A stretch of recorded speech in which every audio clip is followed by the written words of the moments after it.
Subscribe to our channel for more exciting updates. Hey, want to know how to put a text or an overlay between yourself and your background? Keep watching to find out how.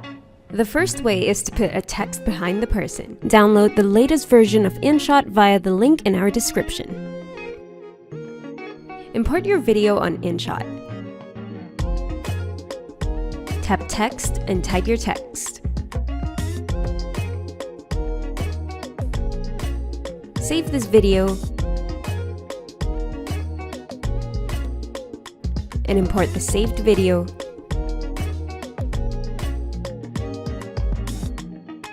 Tap PIP, import your initial video, press autofill to fit to screen, tap cutout to cut out the person,